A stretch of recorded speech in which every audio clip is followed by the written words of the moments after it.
Medieval painters used their art as a way of giving people the message that UFOs exist and that aliens have been involved in controlling the destiny of mankind. There are even medieval paintings clearly showing satellites and other forms of technology.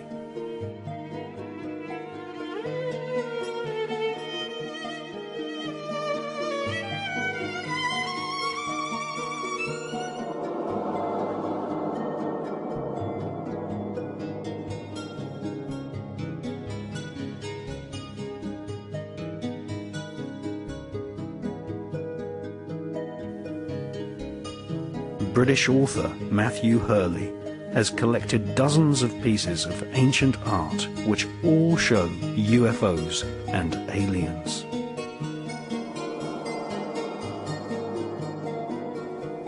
In addition to dozens of paintings, there are also hand-printed newsletters from the medieval era which report UFOs, luminous balls of light, and even an alien invasion in the Mediterranean. According to a medieval manuscript, in 1608, reptilian aliens landed on the shores of Genoa and Nice, causing panic and fear amongst the inhabitants. The manuscript is a news report entitled "Frightening Screaming and Signs from the Sea at Genoa." In the month of August 1608, couriers of celestial pestilence appeared, foretelling the tragic invasion to come. Romans made sacrifices to the gods on seeing them arrive.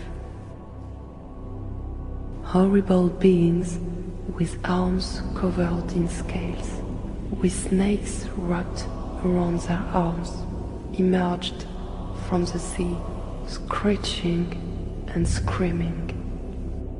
In the city of Nice, it rained blood. Carriages of fire were seen in the sky, being pulled by the frightening creatures.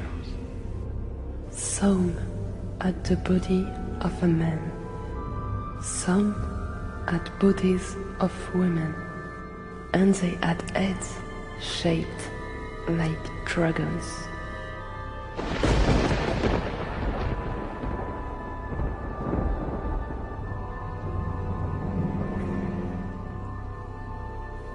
Genoa was the hometown of Christopher Columbus.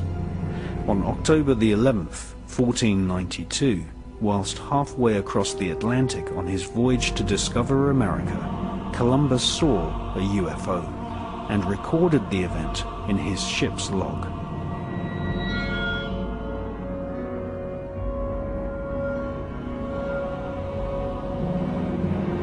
At the same time Columbus recorded a UFO hovering above the Atlantic Sea, the Aztec civilization of Central America carved figurines of men with reptilian bodies.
More than 60% of respondents to a 1997 CNN poll said they believe aliens have contacted humans.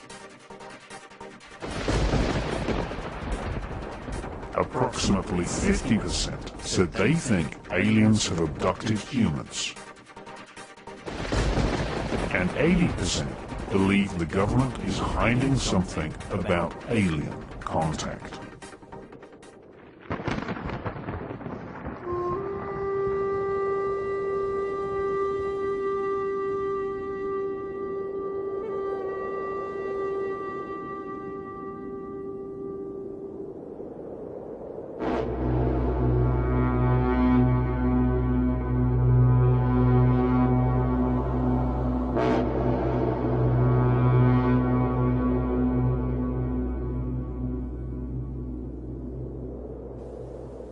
In the 1970s, the skeptical magazine Fortean Times claimed a man had faked an archaeological artifact which had supposedly been discovered in Nepal.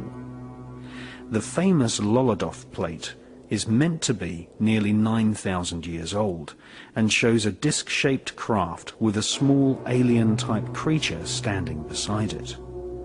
This controversial item is either a fake or one of the most obvious warnings from the past that aliens have visited the Himalayas.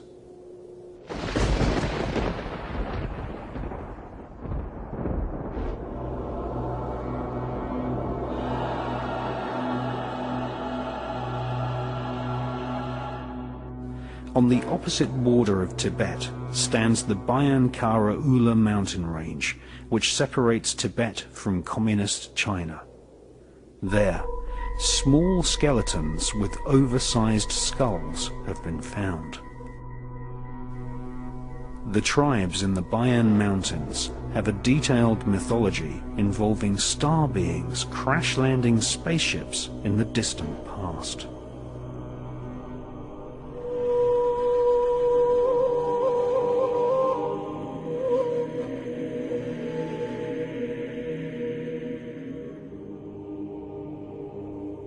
Chinese archaeologist Chi Pu Tei conducted an expedition to the area in 1938 and discovered caves which had carved pictograms showing star charts, the moon and the earth with dotted lines showing the orbits of planets.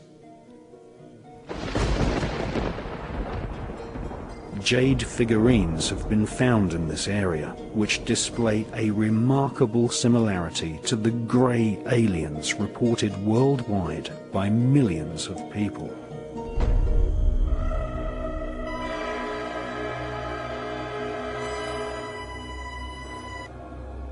The small skeletons with alien-shaped skulls were discovered in 1938. The skeletons were in graves on the floor of caves, which had walls covered in star map pictograms. The graves were laid out in geometric lines.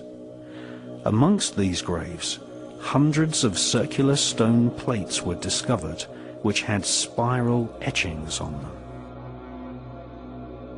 Each stone disc was approximately 9 inches in diameter and had a fine groove spiraling out from the center to the rim, making each disc look like a prehistoric version of a modern vinyl record. In all, 716 stone plates were found. These became known as the Dropa stones. In 1962, Professor Sum Nui at the Academy for Prehistoric Research in Peking translated the engravings on the Dropa stones. The history of local tribes were inscribed on the Dropa stones, which claimed that 12,000 years ago, aliens crash-landed in the Bayan mountain range. This was apparently one of the least successful alien invasions, as, according to the Dropa stone legend, the aliens were killed by local villagers because of their non-human appearance.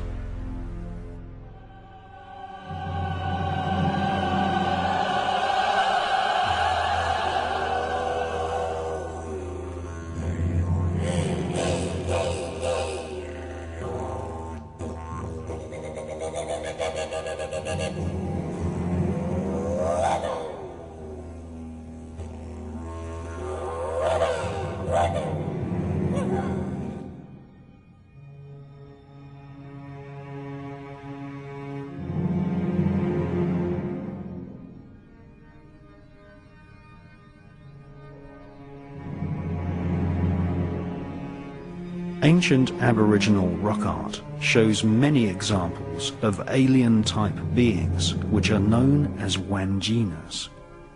Every year, Aboriginal tribespeople travel to remote parts of Western Australia and repaint the outline of the Wanjinas, who are known as the creator spirits of the Aborigines.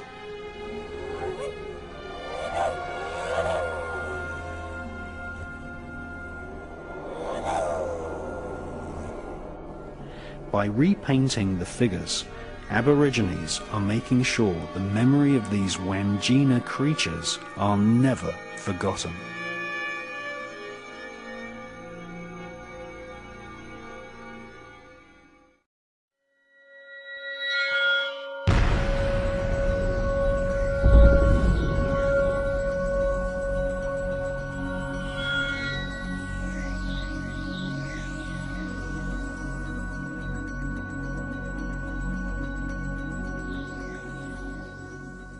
Well, I had some copies made of some of the most important pieces of rock art from around the world, and this is a copy of a piece of rock art that was discovered by a chap called Joseph Bradshaw in the 1800s.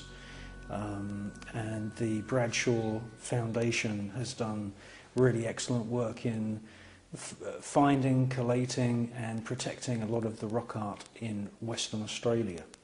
And this piece of rock art has been reproduced in several books, most recently a book by Terry Wilson called The Secret History of Crop Circles. And this is a kind of facsimile copy. It makes it obviously a lot easier to look at the different elements when it's been copied into a painting like this. I suppose the most striking feature is this, what can only be described as a spaceman. It's obviously got, you know, some kind of space helmet thing there. There's some kind of bulbous point on his head. And then he seems to be looking in the direction of this kind of aeriform shape that seems to be floating in the air. Now, in the centre, you have a shape there that could easily be interpreted as a flying saucer. There's also these round spherical shapes. These are often found, actually, these round spherical motifs are often found in relationship to other motifs that can easily be interpreted as flying saucers. There seems to be some kind of wave pattern there. Obviously that could be, you know, birds in the distance, but it seems to me that sort of suggests some kind of wave energy. And fleeing from the spaceman and this aeriform and these spheres and this UFO are wallabies or kangaroos. And what's really fascinating is that in the lower right hand corner there are two figures, a man and a woman, which do not have Aboriginal facial features. In actual fact, they have European features, and this mirrors exactly what we find on the other side of planet Earth, where we have characters in rock art from, you know, thousands of years ago, centuries and centuries and centuries and centuries ago, with people with European features. Well, in Kimberley in Australia, in the ancient era from where all of this rock art dates from, there should have been no European people at all. And the same thing can be said about Central and South America. In Central and South America,